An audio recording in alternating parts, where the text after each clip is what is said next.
hacer en medio de su pueblo, son las que Él está haciendo en nuestro medio. Mi deseo en esta noche es poder hacer un paréntesis en la vida de Abraham. Vamos a volver a Abraham, Dios mediante.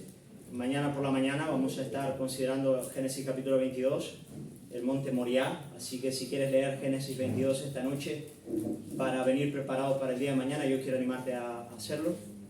Pero hoy yo quiero hacer un paréntesis para hablar acerca del arrepentimiento. Ese es el tema que quiero tratar esta noche con vosotros. Quiero hablar un poquito acerca de la doctrina del arrepentimiento, y quiero hablar de este tema porque me daría mucha pena que alguien que hubiese venido a este lugar no salga de este lugar reconciliado con Dios. Que no salga de este lugar habiendo llevado sus pecados a los pies de la cruz y habiendo experimentado de manera real y profunda el perdón que solamente Cristo puede otorgar. Tal vez algunos por primera vez en sus vidas, pero también tal vez hay creyentes en este lugar que tienen que dar ese paso. Tienen que llevar sus pecados a los pies de la cruz para salir de este lugar con una relación renovada y restaurada con Jesucristo. Por eso quiero hablar de este tema. El tema del arrepentimiento es un tema fundamental en toda la Escritura.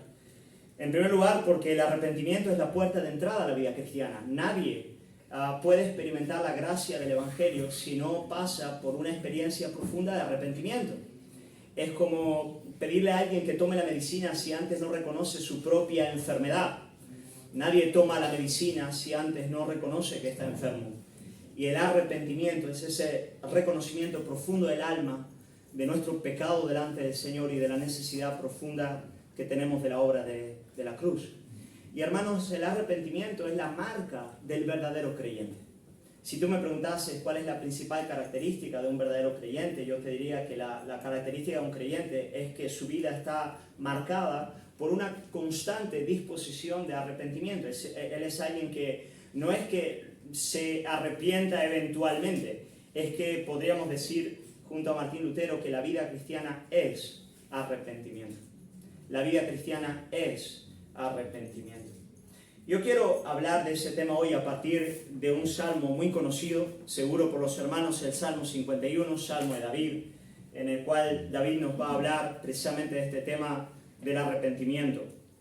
Es tan interesante notar la diferencia que hay entre la vida de David y la vida de Saúl, los dos grandes reyes de Israel. Hay una serie de similitudes muy interesantes si tú comparas la vida de estos dos reyes del pueblo de Israel. Por ejemplo, ambos fueron llamados por Dios, ambos fueron ungidos con aceite y recibieron experiencias genuinas del Espíritu Santo del Señor. Ambos fueron utilizados por Dios para conseguir y conquistar grandes victorias para el pueblo de Israel. Ambos pecaron, y pecaron de manera grave. Todas esas cosas los aunan, hacen con que en cierto modo sus caminos sean bastante paralelos. Pero hay algo que diferencia de manera muy clara y radical la vida de estos dos reyes. Hermanos, ¿sabéis cuál es la diferencia? El arrepentimiento. Ambos pecan, pero cuando ambos son confrontados con la realidad de su pecado, la diferencia entre ellos es una diferencia grande. David se arrepiente. ¿Amén? Amén. Hermanos, hoy queremos hablar del arrepentimiento y yo quiero animarte a leer conmigo el Salmo 51, hacerlo en espíritu de oración, pidiéndole, ya sea por primera vez o sea ya por tantas veces, pedirle al Señor: Señor, dame la gracia en esta noche de experimentar por tu espíritu algo muy genuino, algo que solo tú puedes hacer, medidas más profundas de arrepentimiento. Porque si tú me das la gracia de experimentar la profundidad y gravedad de mi pecado en nuevas dimensiones, eso mismo hará que tu gracia, que la obra de la cruz, que la realidad de tu amor encuentre caudales más profundos por que correr en mi alma. Señor, por eso dame gracias, Padre. Dame gracias para que a partir de un entendimiento real de mi pecado, tu gracia pueda brillar delante de mis ojos como nunca antes lo ha hecho. La gloria de Cristo, la gloria de nuestro amado. ¿Cuánto necesitamos eso? ¿Amén, iglesia? Amén. Así que vamos a leer el Salmo 51. Voy a leerlo entero. Dice así: al músico principal, Salmo de David. Cuando después que se llegó a Betsabé, vino a él Natán, el profeta. Versículo 1 dice: ten piedad de mí, oh Dios, conforme a tu misericordia, conforme a la multitud de tus piedades, borra mis rebeliones, lávame más y más de mi maldad y límpiame de mi pecado. Porque yo reconozco mis rebeliones y mi pecado está siempre delante de mí. Contra ti solo he pecado y he hecho lo malo delante de tus ojos, para que seas reconocido justo en tu palabra y tenido por puro en tu juicio. He aquí en maldad he sido formado y en pecado me concibió mi madre. He aquí tú amas la verdad en lo íntimo y en lo secreto me has hecho comprender sabiduría. Purifícame con hisopo y seré limpio. Lávame y seré más blanco que la nieve. Hazme oír gozo y alegría, y se recrearán los huesos que has abatido. Esconde tu rostro de mis pecados y borra todas mis rebeliones, mis maldades. Oh, qué lindo es esto, mira. Crea en mí, oh Dios, un corazón limpio y renueva un espíritu recto dentro de mí. No me eches de delante de ti, y no quites de mí tu Santo Espíritu. Vuélveme el gozo de tu salvación y espíritu noble me sustente. Entonces enseñaré a los transgresores tus caminos y los pecadores se convertirán a ti. Líbrame de homicidios, oh Dios, Dios de mi salvación. Cantará mi lengua tu justicia. Señor, abre mis labios y publicará mi boca tu alabanza. Porque no quieres sacrificios, que yo los daría. No quieres holocausto. Los sacrificios de Dios son el espíritu quebrantado. Al corazón contrito y humillado no despreciarás tú, oh Dios. Haz bien con tu benevolencia a Sión. Edifica los muros de Jerusalén. Entonces te agradarán los sacrificios de justicia, el holocausto u ofrenda de todo quemada. Entonces ofrecerán becerros sobre tu altar. Padre, sabemos que el arrepentimiento es un regalo que viene del cielo. Sabemos, Padre, que tan grave y profunda es la realidad del pecado en nuestros corazones que somos completamente incapaces de verla y mucho menos, Señor, de obrar un verdadero quebranto de espíritu en nosotros mismos. Pero en esta noche, Señor, queremos pedirte ese milagro y esa obra poderosa, sobrenatural y llena de gracia que solo tu Espíritu puede hacer. Señor amado, algo que yo no puedo hacer, mis palabras no pueden hacer, pero tu Espíritu Santo puede hacer. Señor amado, estoy convencido de que hay personas en este lugar que necesitan por primera vez tener una experiencia profunda de arrepentimiento. Señor, realmente esa experiencia balsámica, dolorosa, pero al mismo tiempo la más dulce en la faz de la tierra, de experimentar el arrepentimiento y en ese lugar también conocer y beber las fuentes de tu amor y de tu gracia. Cristo Santo y Rey de la Gloria, quiero pedirte que por la eficacia de tu sangre y conforme al mérito de tu obra, Señor, en esta noche tú nos des arrepentimiento. Señor, aún aquellos que en alguna medida hemos conocido esta realidad, pero, oh Señor, cuánto necesitamos, Padre, ahondar en las profundidades, Señor, de estas aguas para conocerte de maneras íntimas y profundas. Padre Santo, quiero pedirte que tú lo hagas. Lo pido con temor y temblor, Padre, porque sé lo que, en alguna medida, sé lo que esto implica.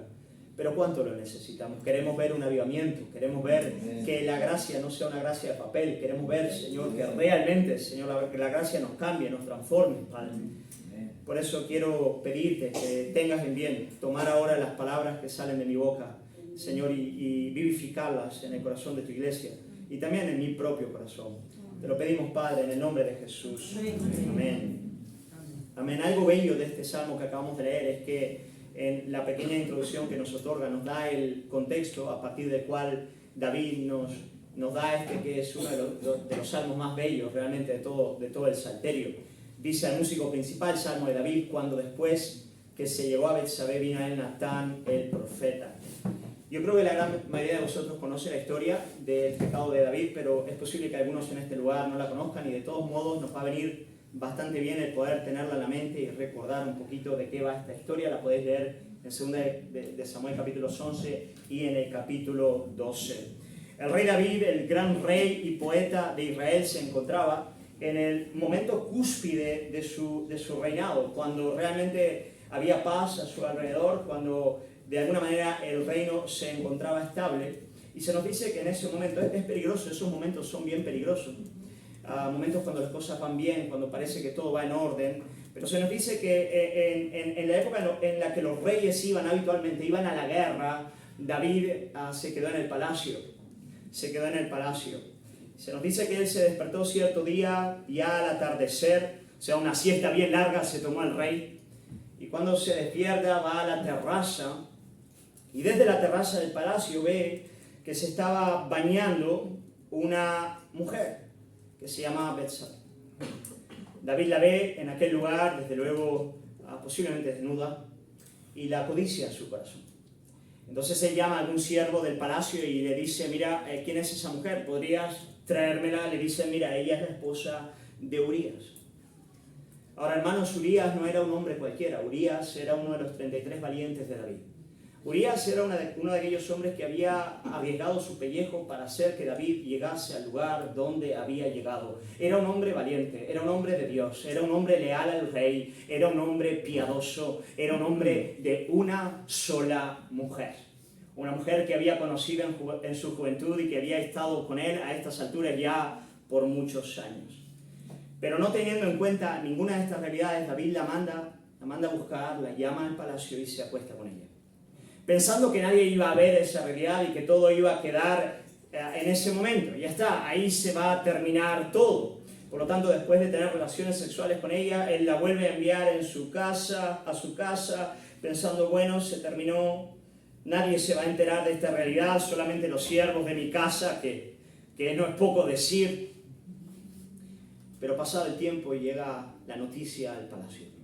Betsabé estaba embarazada. Betsabé estaba embarazada. Y ahora el rey verdaderamente tenía un problema, porque ahora él se daba cuenta de que lo que le había hecho ya no se podía esconder. La fornicación, el adulterio, el pecado del rey se iba a hacer público. Y por lo tanto él empieza a tramar la manera de esconder el pecado que él había hecho. Y lo que él hace es mandar a llamar en el campo de batalla a Urías para que venga con el pretexto de que el rey quería tener noticias de cómo iba la batalla, cómo iba la guerra. Y entonces cuando Urías llega, David, que lo tenía todo planificado, hace una cena para sentarse con Urías y preguntarle, bueno, ¿cómo va la batalla? ¿Cómo va Joab? ¿Cómo va el campo de batalla? Y ellos hablan un buen tiempo y la idea era de que después de que hablasen y de que cenasen, Urías se fuese, después de tantos meses fuera de casa, fuese a su casa y se acostase con su esposa.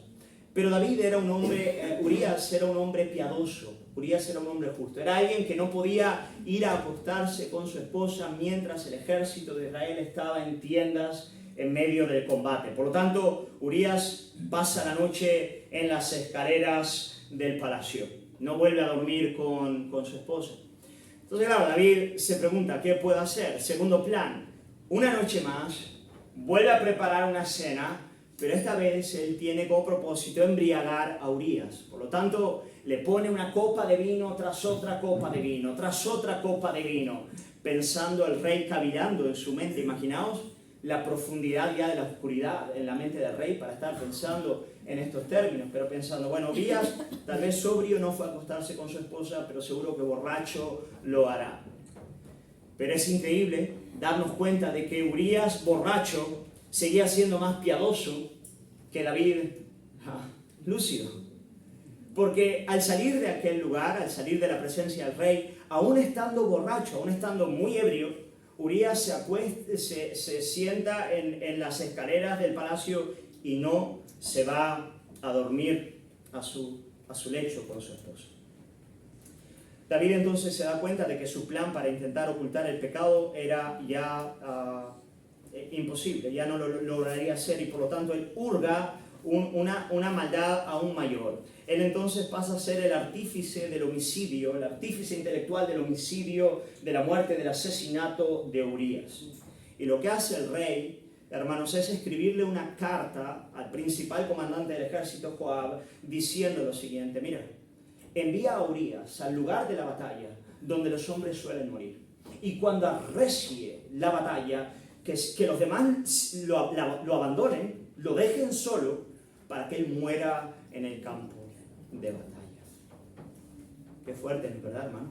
Qué potente, qué perversidad. Y Urías, mira, Urías en la vida podía imaginar que él estaba llevando en sus manos la carta de su sentencia de muerte de aquel a quien él tanto amaba, para quien él era tan leal, para quien él había arriesgado una y otra vez su vida en el campo de batalla para hacer que aquel joven pastor, después de 16 años de tantísimos sufrimientos, llegase a ser el gran rey de Israel.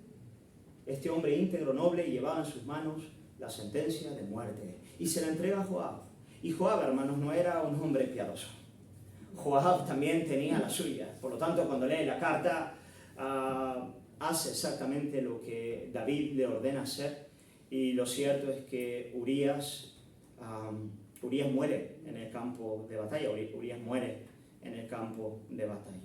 Cuando Betsabé se entera de la muerte de su esposo, hay un periodo, un tiempo de luto, y cuando pasa el luto, entonces David la manda a llamar para ir al palacio y hacerla de una manera definitiva su esposa. Hermanos, los hombres pueden no ver el pecado. Podemos hacer de todo para intentar esconderlo, ¿no es verdad? Pero Dios siempre lo ve, ¿no es cierto? Dios lo ve, de Dios no podemos esconder ni nuestros actos externos, ni tampoco las profundidades y gravedades de nuestro propio corazón. Por lo tanto, Dios tenía un hombre suyo en aquel lugar que se llamaba el profeta Natán. Y al profeta Natán, Dios ciertamente le dijo lo que estaba ocurriendo.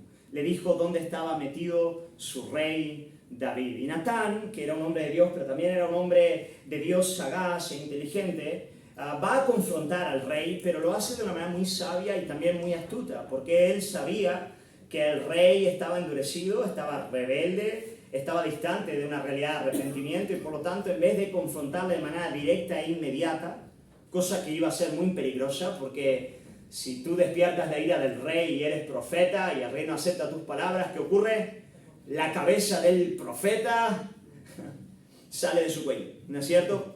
Por lo tanto, lo que hace Natán es contarle una parábola al rey, una historia, una alegoría, para que sea el propio rey el que dicte sentencia respecto a sí mismo. Y la historia es muy, muy interesante.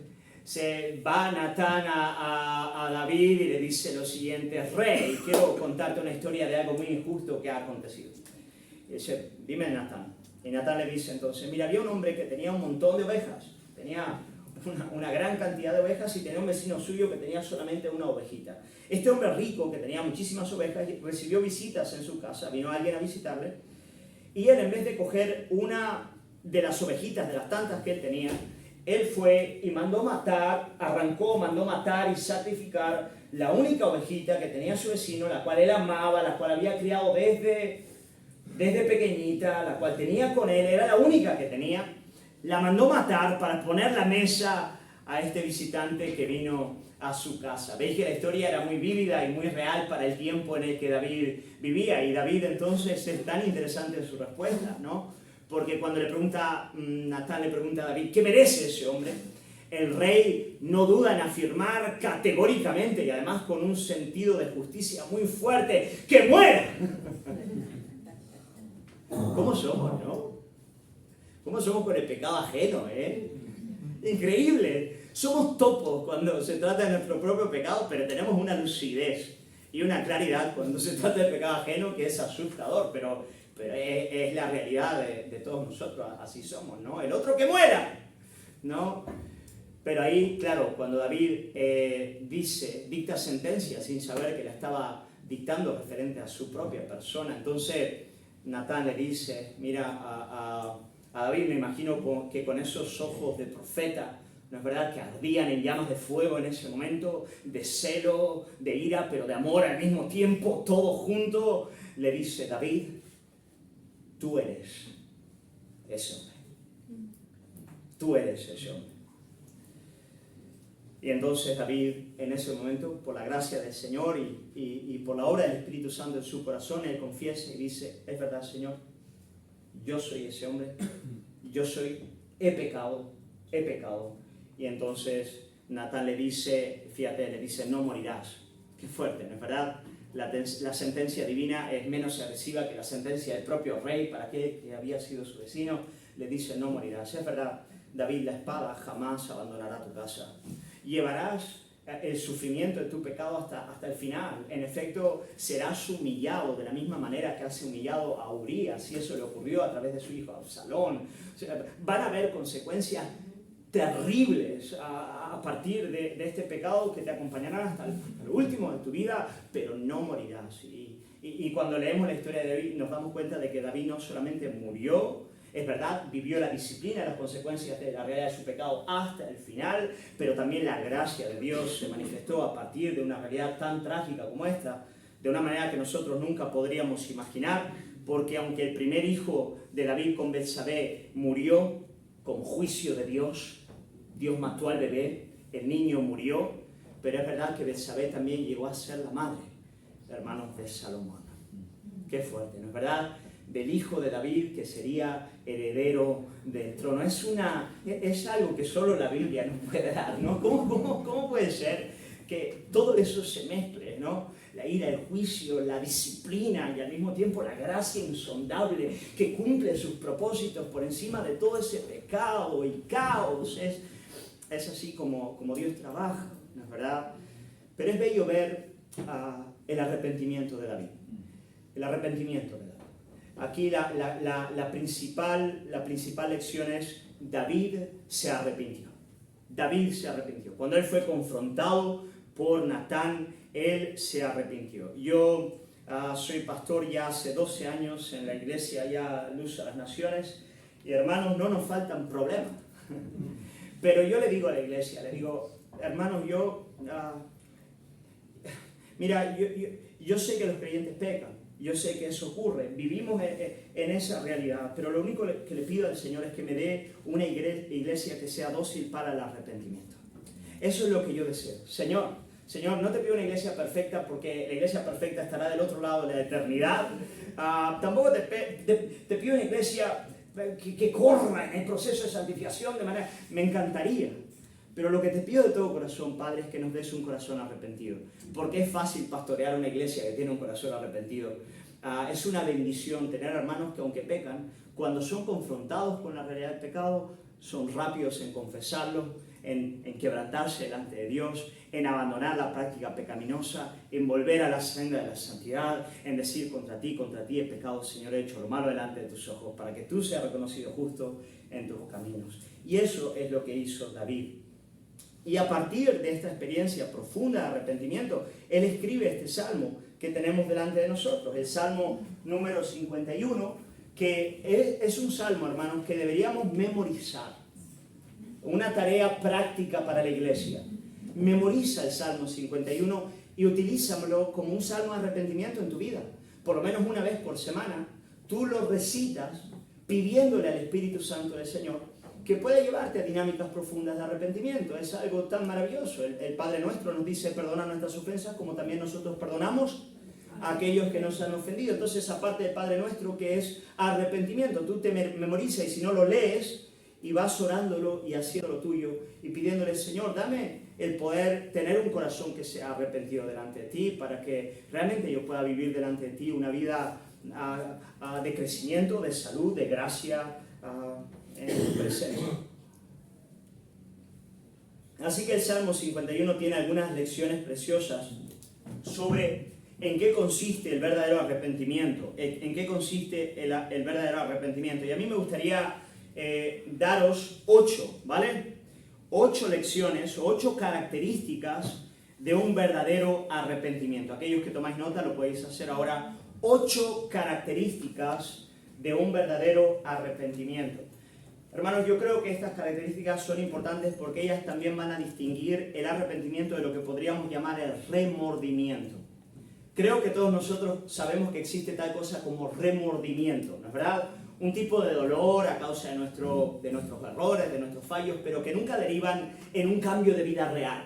Nunca derivan en un quebranto de corazón que nos lleva a abandonar la práctica del pecado, buscar la santidad, experimentar el amor de Cristo. Quiero decir, hay tal cosa como un mero remordimiento. Bueno, pero ¿qué es lo que distingue al remordimiento del verdadero arrepentimiento? ¿Cuáles son las marcas de que mi corazón está de verdad experimentando lo que podemos llamar bíblicamente el arrepentimiento? Quiero daros 8 de ellas. Son bien importantes y espero que podamos llevarlas en la mente y en el corazón a nuestros hogares para toda la vida cristiana. La primera de ellas, en el verdadero arrepentimiento se reconoce la realidad del pecado como siendo pecado delante de Dios, como siendo algo delante de Dios. Se reconoce el pecado como, parece raro, pero es así, como pecado delante de Dios. Mira qué interesante lo que dice el versículo 4. Mira lo que dice aquí David. David dice, orando al Señor, le dice, contra ti solo he pecado y he hecho lo malo delante de tus ojos. Ahora, imagínate si tú fueses el papá de Uría. ¿Cómo te sentaría esta parte del Salmo? Contra ti solo he pecado y he hecho lo malo delante de tus ojos. ¿No te darían ganas de preguntarle al rey, espérate, ¿cómo que solo contra Dios? Quiere decir, a ver David, tú has pecado contra Betsabé adulterando con ella. Has pecado contra Uría siendo el artífice de su homicidio. Has pecado contra la familia de ambos, porque les has arruinado la vida. Has pecado contra los siervos de tu casa, que conocen tu mal testimonio. En efecto, David, tú has pecado contra toda la nación de Israel. Todos han sido gravemente afectados por el pecado. Pero fijaos qué interesante, hay un sentido más profundo en el que David reconoce y entiende que el pecado es pecado delante de ¿quién? De Dios. Y eso es bien importante. Parece algo tan básico y tan elemental, pero una y otra vez debemos volver a este principio, porque hay gente que está preocupada porque su vida es un caos, pero nunca se da cuenta que el verdadero problema no lo tiene con la esposa, no lo tiene con el esposo, no lo tiene con los hijos, no lo tiene con el jefe, con el empleado, ni tampoco con el pastor. El problema ¿con quién lo tiene? Lo tiene con Dios, y se pasa la vida intentando tapar los pequeños agujerillos de su existencia cuando no se dan cuenta de que lo que necesitan es reconciliarse con Dios. Y hasta que eso no llega, da igual cuánto batallen por intentar solventar todo el restante de problemas que tienen en sus vidas, lo que necesitan es llegar a este punto al que llegó el rey, cuando él dijo honesta y claramente, contra ti es él delante de Dios. Punto. ¿Sabes? Hay un sentido en el que todos nosotros vivimos delante de Dios. Punto final. Hermano, el resto de nosotros somos polvo, ¿no es verdad? Llegará el día donde vamos a partir de esta existencia y nos encontraremos solamente delante de Él. Y es con Él, con quien tenemos que estar a cuentas. Por eso, David, lo primero que quiero destacar es que él dice, contra ti solo he pecado y he hecho lo malo delante de tus ojos.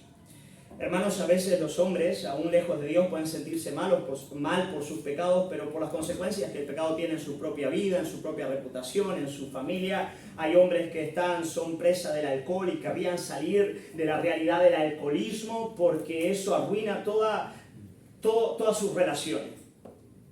Y todo eso el hombre, lejos del arrepentimiento, lo puede experimentar. Es un tipo de dolor por lo que el pecado produce en mi reputación y en mis circunstancias. Pero en el verdadero arrepentimiento hay un milagro, y es que el hombre se ve como hombre delante de Dios. ¿Os acordáis del profeta Isaías cuando entra al templo en Isaías capítulo 6 y él ve la gloria del Señor? El Señor sentado en su trono, en toda su gloria, su majestad. ¿Qué es lo primero que sale de la boca de Isaías cuando se encuentra con la gloria de Dios? ¿Alguien lo sabe? ¡Ay de mí! ¡Ay, es maldito! Oráculo de maldición. Cuando un profeta dice ¡ay! En la Biblia, está diciendo maldito. Es un oráculo de maldición, es lo opuesto a la bendición de Dios. Él se maldice a sí mismo. Maldito, ¡ay de mí! Porque soy hombre de labios inmundos y habito en medio de un pueblo de labios inmundos. Entonces fíjate, él se encuentra delante de Dios. Y la primera experiencia de alguien que tiene un encuentro real con Dios es esa experiencia de arrepentimiento. Y en ese momento él se da cuenta de que la verdadera crisis de su existencia, la verdadera crisis de su vida es una crisis con Dios. Él necesita ser reconciliado con Dios. Ahora, es posible que haya gente en este lugar que está así. Ha venido a este lugar tal vez con muchísimos problemas en la vida, problemas en el matrimonio, problemas con los hijos, pero yo quiero decirte algo, tienes que llegar al punto de poder decir, como dice el versículo 4, contra ti solo. Es potente, es clara la lección. Contra ti solo he pecado y he hecho lo malo delante de tus ojos. Amén. Eso es lo primero. En segundo lugar, en el verdadero arrepentimiento se reconoce la profundidad del pecado. La profundidad del pecado. Así leemos en los versículos 5 y 6 del Salmo. Mira lo que dice aquí David. Él dice: he aquí, en maldad he sido formado, en pecado me concibió mi madre. He aquí, tú amas la verdad en lo íntimo. Tú quieres entenderme la realidad del pecado en lo más profundo. He aquí, tú amas la verdad en lo íntimo y en lo secreto me has hecho comprender sabiduría. Qué fuerte. Cuando David dice: en pecado he sido formado, tú amas la verdad en lo íntimo, lo que él está diciendo es: el pecado en mi vida no es una cuestión superficial, no es una cuestión meramente de acciones, de actitudes, tampoco es una cuestión meramente de pensamientos, es una cuestión del corazón, Señor. El pecado me ha afectado hasta la raíz, el pecado ha afectado mi corazón. Señor, yo necesito un nuevo corazón. Por eso Él va a decir en el versículo 10, crea en mí, oh Dios, un corazón limpio y renueva un espíritu recto dentro de mí. Qué importante es que entendamos que el pecado nos ha afectado hasta la raíz. ¿Os acordáis aquella historia en la cual los fariseos se enfadaron con los discípulos de Jesús porque ellos no se habían lavado las manos conforme al rito de los ancianos antes de sentarse a la mesa a comer? ¿Os acordáis de esa historia? Ellos estaban muy frustrados porque los discípulos no estaban siguiendo la tradición de los ancianos. Ellos se sentaban a la mesa para comer sin antes haberse lavado las manos. Entonces el Señor los llama y les dice: oídme todos y entended. Nada hay fuera del hombre que entre en él que le pueda contaminar. Pero lo que sale de él, eso es lo que contamina al hombre. Porque de dentro, un poquito más adelante, de dentro del corazón de los hombres, salen los malos pensamientos, los adulterios, las fornicaciones, los homicidios, los hurtos, las avaricias, las maldades, el engaño, la lascivia, la envidia, la maledicencia, la soberbia, la insensatez. Todas estas maldades de dentro salen y contaminan al hombre. En otras palabras, la fuente es la que está mala. El problema no está solamente en los frutos, no está solamente en la raíz, el problema está en la fuente. Por lo tanto, en el verdadero arrepentimiento hay un reconocimiento de que la fuente tiene que cambiar. No solamente debo arrepentirme de las cosas feas que digo, o que pienso, o en las que actúo. Realmente David se da cuenta: Señor, es mi corazón el que tiene que cambiar. Y debemos llegar a ese punto. Debemos llegar en el verdadero arrepentimiento. El Señor nos lleva a reconocer lo que podríamos llamar la necesidad de un nuevo corazón. Amén. Yo quiero, si no has entendido eso, quiero animarte a pedirle: Señor, ayúdame, dame gracia para llegar a ese punto. En tercer lugar, y a mí me parece de verdad muy instructivo y de gran bendición. En tercer lugar, en el verdadero arrepentimiento se reconoce la justicia de Dios en su veredicto, en aquello que Dios dice acerca de mí. Tú, Señor, eres justo en tu palabra. Versículo 4, mirad qué interesante. Lo vuelvo a leer. La justicia de Dios en su veredicto. Dice: contra ti solo he pecado y he hecho lo malo delante de tus ojos, para que seas reconocido justo en tu palabra y tenido por puro en tu juicio. Qué fuerte. Hermanos, cuando nuestros primeros padres pecaron y el Señor se acercó a ellos para confrontarles con la realidad del pecado, ¿qué es lo que ellos hicieron? ¿Qué es lo primero que empezaron a hacer? Excusarse, ¿no es verdad? Excusarse, decir: mira, no fui yo, fue la mujer. No, la mujer dice: no, yo tampoco he sido, fue la serpiente. Ellos empezaron a crear una serie de justificativas para intentar huir de la realidad del pecado y no aceptar en sus vidas el veredicto de Dios, lo que Dios decía acerca de ellos. Pero en el verdadero arrepentimiento, el Espíritu Santo, lo voy a decir de esta manera un poco fuerte, el Espíritu Santo nos calla la boca. Nos dice: sí, Señor, así soy, punto. Es tan extraordinaria la capacidad que tenemos de argumentar y justificar nuestra propia realidad para huir del arrepentimiento, que es asustador. Os hablé de mis vecinos la noche anterior. Ayer os hablé un poquito de mis vecinos. Tengo un matrimonio, que son vecinos míos, tengo un matrimonio a los que amo de corazón. Como se está grabando no voy a decir sus nombres. Ellos todavía no son creyentes. Clamo por ellos todos los días, han ido a la iglesia varias veces. Y siempre que tienen problemas me suelen llamar. Y en cierta ocasión el marido me llamó llorando. Me dice: Pedro, mi esposa se ha ido de casa. Va a volver en breve, pero está hecha una fiera. Por favor, vente y estate conmigo aquí en la casa para cuando ella llegue. Digo, me habrá visto, ¿no? Es normal. O sea, yo entiendo que con este cuerpo tan potente y esta imagen que impone, supongo que me quería poner delante para que me lleven los golpes. Eso está claro. Cuelgo y le digo a mi esposa: mira, me ha dicho esto, fulano me ha dicho esto. Le digo: tengo que ir. ¿Qué veces tengo que ir? Y me dice: vale, pues tienes que ir. Digo: vamos a orar. Y yo y mi esposa: Señor, pon tu mano, ten misericordia, que no huelen jabones, que no Señor, ayúdame, de verdad, ayúdame, Señor. Ahí fui como fui, temblando, diciendo: bueno, a ver qué va a pasar aquí. Me siento en el sofá, estoy así, le digo: tráeme un café, bien fuerte, ¿no? Porque a mí me relaja el café. Un café bien fuerte, me trae un café, lo tomamos, vamos a esperar, y de repente, no, Señor, ahora, ven. Claro, hablé con él, le confronté. Ahí ella entra, pero entra, hermano, entra. Es increíble, porque yo me sentí como si yo no existiera, porque pasó olímpicamente de mí. Va a él, ¡bum! Y yo: hola, ¡shum! Y dije: oh, Señor. Entonces, ¿habéis visto los árbitros de boxeo? Y luego, literalmente, iba mediando la pelea. Y la pelea era la siguiente: porque tú, esto. Para, ahora el otro. Porque tú, esto.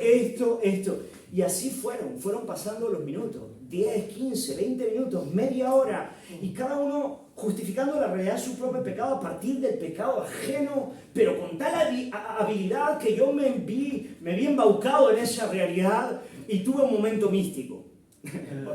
De repente me vi fuera de la escena.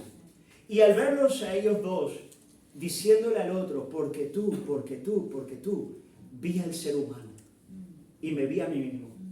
Y dije: Padre, ese soy yo. Ese soy yo.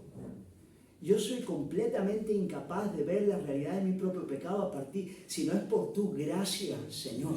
Si tú no me das la gracia, Señor, de ver esa realidad, ese es el ser humano. Es un esclavo de la justicia propia, de justificar sus propias faltas a partir del pecado ajeno. Esto es lo que destruye los matrimonios, esto es lo que destruye la familia, esto es lo que destruye las relaciones entre padres e hijos y padres. Esto es lo que arruina a la iglesia.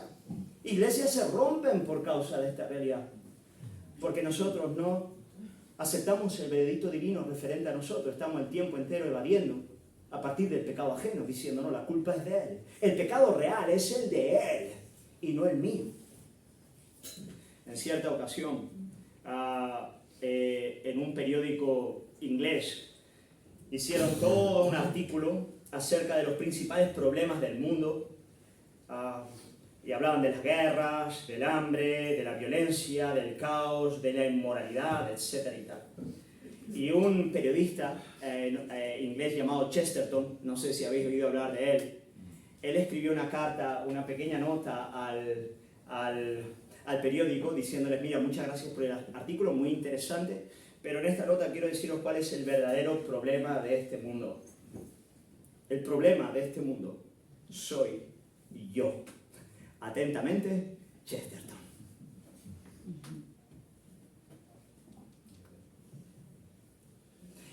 El arrepentimiento nos lleva a ese lugar. Nos lleva a darnos cuenta de que esa es la realidad. De que el cambio tiene que ocurrir en mí. Que si el Señor me cambia a mí, entonces todo está hecho.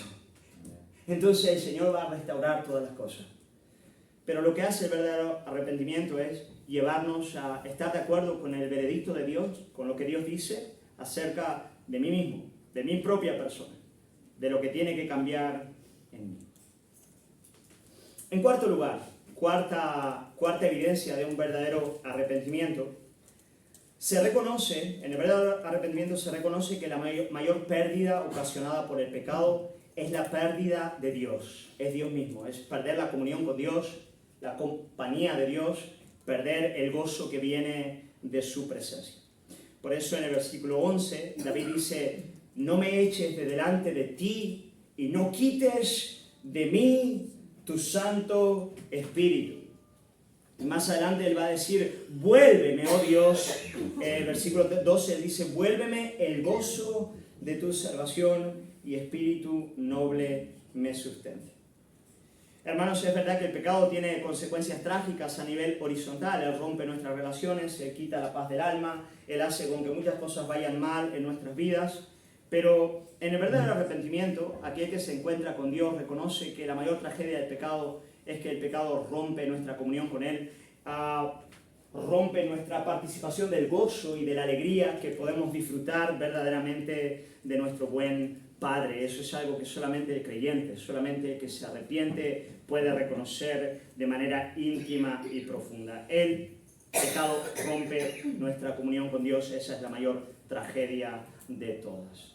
Ahora bien, en quinto lugar, en este paso rápido, en esta me voy a detener un poquito más, en quinto lugar, y esto es bien interesante, el verdadero arrepentimiento acontece cuando nos encontramos con la gracia de Dios, ante la gracia de Dios, ante la gracia de Dios. Muy interesante mirar lo que dice David en el versículo 1, él dice, ten piedad de mí, oh Dios, conforme a tu misericordia, conforme a la multitud de tus piedades, borra mis rebeliones. Esta palabrita misericordia del versículo 1 es la palabra Gesed, que significa amor eterno e inagotable. Fijaos qué interesante, David le dice al Señor, ten piedad de mí, oh Dios, conforme a tu amor eterno e inagotable, conforme a la multitud de tus piedades, borra mis rebeliones. Ahora quiero decirte algo, el alma humana solamente puede arrepentirse de verdad cuando es consciente del amor inagotable de Dios manifestado en la cruz. Esto a mí me parece algo tan fascinante. ¿Os acordáis de la historia de Pedro en la barca cuando estaba con Jesús, cuando tenemos la pesca milagrosa? ¿Os acordáis de esa historia? No sé si os acordáis, pero ellos pasaron una noche entera sin pescar, entonces el Señor les dice, el Señor está con ellos en la barca, les dice, echad la red al otro lado. Ellos la echan al principio del ministerio, cuando Jesús les va a llamar. Ellos vuelven a echar la red y ahora cogen un montón de peces. Y cuando los peces caen en la barca, claro, aquello era un acto de gracia, aquello era un acto de amor, aquello era un acto de misericordia, aquello era un acto extraordinario de bondad. Pero ¿cuál es la reacción de Pedro de cara a la gracia de Cristo? ¿Alguien se acuerda? Lo primero que le dice Pedro a Jesús, después de que el Señor le diese esa pesca tan abundante, apártate de mí, Señor, porque soy... ¿Cómo es eso? Quiero decir, el Señor acaba de mostrarte su extraordinaria bondad para contigo, su misericordia para contigo, la belleza de su gracia para contigo. Y la primera reacción de tu alma de cara a su gracia y bondad es arrepentirte. Sí. A veces podemos pensar que lo que nos lleva al arrepentimiento son los golpes de la ley. Es el brutal rugir de la ira de Dios. Los golpes de la ley y la ira de Dios son muy necesarias para llevarnos a las puertas del arrepentimiento. Claro que sí. Al impenitente, al rebelde, tenemos que ir con la ley y rugir como un león, hablándoles del trueno del infierno y de la ira de Dios. Porque es real. Pero al final, el que produce el arrepentimiento salvífico es la gracia de Cristo. Sabéis, es tan insoportable para nosotros evaluar la realidad de nuestro pecado que si no fuese por la gracia no llegaríamos a él. Solamente el amor de Cristo y la obra de la cruz nos pueden dar la mano para decirnos, hijo, a partir de la cruz, ven que te voy a mostrar de qué te perdono.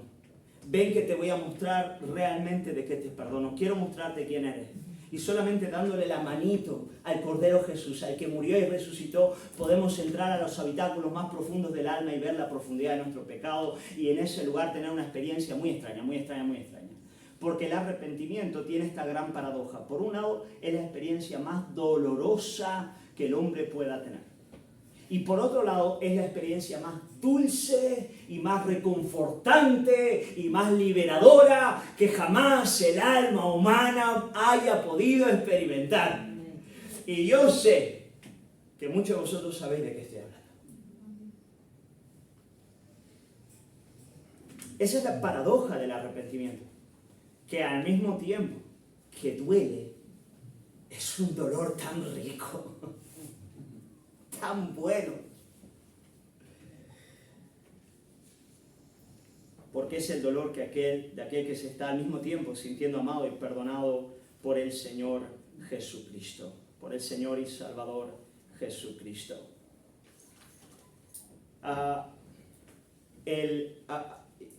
Yo no sé si os gustan las crónicas de Narnia, ya lo dije varias veces, a mí me encantan. ¿Habéis visto la peli de El viajero del alba? ¿Alguien la ha visto? Los jóvenes aquí la han visto, ¿no? ¿Alguno de vosotros la habéis visto? ¿Conocéis al personaje Eustace? Eustace era un joven insoportable, ¿no es verdad? Completamente insoportable con todos los demás, era arrogante, era orgulloso y además pasaba olímpicamente de todo, ¿no es cierto? Y entonces él experimenta una forma de castigo muy particular que es convertirse en un dragón, ¿no es verdad? Y el dragón representaba su orgullo, su codicia. De repente él ve físicamente, él ve lo que era interiormente, ¿no? Toda esa codicia, ese orgullo, todo eso, de repente se convierte en un dragón. Y ahí él tiene, después de pasar mucho tiempo como un dragón y experimentar el dolor de ser un ser tan grotesco como era, él tiene un encuentro con Aslan, que en toda la narrativa representa a Cristo. Y Aslan es un león. Para aquellos que no conocen la historia, Aslan es un león. Y él se encuentra en una isla solitaria con el león. Y es tan interesante el modo en el que el león sana a Eustace, al dragón. Os voy a leer lo que dice textualmente aquí Lewis en cuanto a esto. Él dice, el león viene hacia Eustace, que era un dragón, y empieza a hacer lo siguiente. Mirad, el primer desgarrón, ¿lo habéis visto en la peli?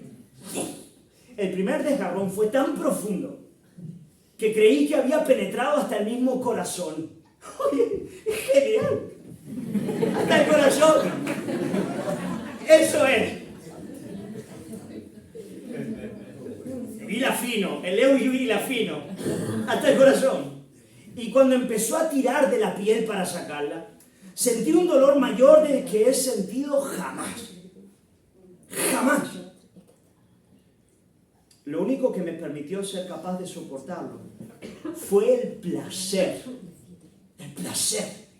de sentir cómo desprendía aquella cosa.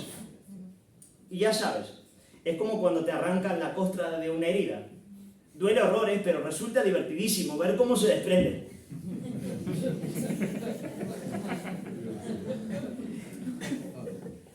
Y allí estaba yo, suave y blandito como un palo descortezado. Y más pequeño que antes. ¡Wow! ¡Qué lindo! Increíble. Esto es lo que el Señor hace. Es la gracia divina la que viene a nuestro encuentro y nos hiere, nos lastima, hermano. Pero en ese mismo acto que nos está lastimando, nos está endulzando, nos está trayendo salvación, gracia, alegría, gozo. Eso es lo que el arrepentimiento produce. Por eso el arrepentimiento no es morboso. Es muy distinto a lo que vemos en distintas formas de religiones en las cuales lo único que hay es un tipo de flagelación y de deleite en el sufrimiento. El arrepentimiento real duele y duele de verdad, pero duele delante del Padre que ama y del Hijo que murió.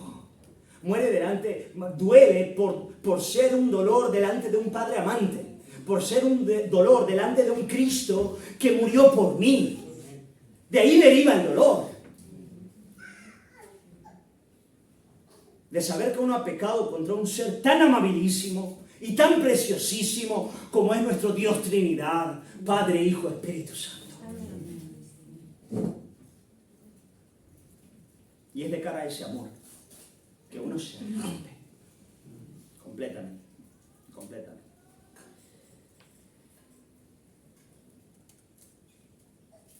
A veces he pecado contra mi esposa, sigo pecando, estoy en eso. Pero a veces ella ha venido y me ha abrazado después de eso. Hermanos, eso me ha dolido más que cualquier grito que me pudiese dar.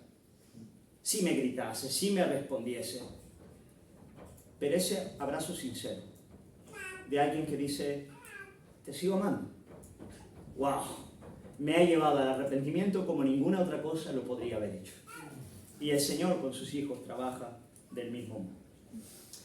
En sexto lugar, aprendemos sexta característica del verdadero arrepentimiento. Aprendemos entonces que el arrepentimiento es más importante que todo ministerio y servicio religioso. Mucho más importante. Para Dios el arrepentimiento es mucho más importante que cualquier servicio o ministerio religioso. Versículos 16 al 19 dice, porque no quieres sacrificio, que yo lo daría, no quieres holocausto. Los sacrificios de Dios son el espíritu quebrantado, al corazón contrito y humillado no despreciarás tú, oh Dios. Hermanos, no hay religiosidad que pueda suplir nuestra necesidad de arrepentimiento. Tal vez una de las mayores tragedias del ser humano es que se utiliza de las distintas formas de religiosidad y servicio cristiano para huir de la realidad del pecado, para huir de la necesidad del arrepentimiento. Muchos están, no solamente en la iglesia católica, pero en la iglesia evangélica, todos se meten en el activismo ministerial como una forma de huida del verdadero arrepentimiento. Esa es una gran tragedia. Al final esa vida va a reventar, va a explotar. El Señor no quiere nuestro servicio y el Señor quiere nuestro corazón. El Señor no quiere que tengamos grandes dones y talentos, el Señor quiere que tengamos un corazón como el del Cordero Jesús. Eso es lo que Él quiere. Él quiere cambiarnos de verdad, Él no quiere una fachada, Él no quiere solamente que tengamos una buena cara religiosa, Él quiere darnos un corazón arrepentido, un corazón como el de Cristo. Eso es lo que Él desea. Y tenemos que tener mucho cuidado, para que el conocimiento de las Escrituras, la vida religiosa, ya sea de oración o de congregar en la iglesia, no sean utilizadas como un tipo de instrumento para evadir la realidad del pecado, la necesidad del arrepentimiento. Tenemos que pedirle al Señor, danos un espíritu quebrantado, Señor, un corazón contrito y un corazón humillado. Tú no lo vas a despreciar. Una vez que realmente tenemos corazones arrepentidos, entonces el ministerio cristiano ciertamente es bueno y es necesario. Sigue diciendo el versículo, haz bien con tu benevolencia a Sión, edifica los muros de Jerusalén. A partir de ese corazón, edifica tu iglesia, Señor. Entonces te agradarán los sacrificios de justicia, el holocausto o ofrenda del todo quemada. Entonces ofrecerán becerros sobre tu altar. Bien, sacrificios de justicia, obediencia, ministerio cristiano, genial. Pero a partir de un espíritu quebrantado, a partir de un espíritu arrepentido. Hermanos, yo allí en Granada no pido grandes dones, grandes habilidades, grandes conocimientos para ocupar lugares de ministerio en la iglesia, pero sí pido esto, un corazón quebrantado. Sí pido que haya un espíritu humilde delante de la realidad del pecado, porque si no es imposible. Si no es imposible. La única manera es que sea de ese modo.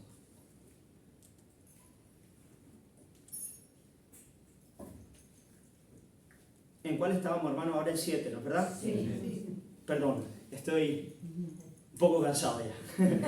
Pero he tenido un día maravilloso. Con los jóvenes también por la tarde. Glorioso, glorioso.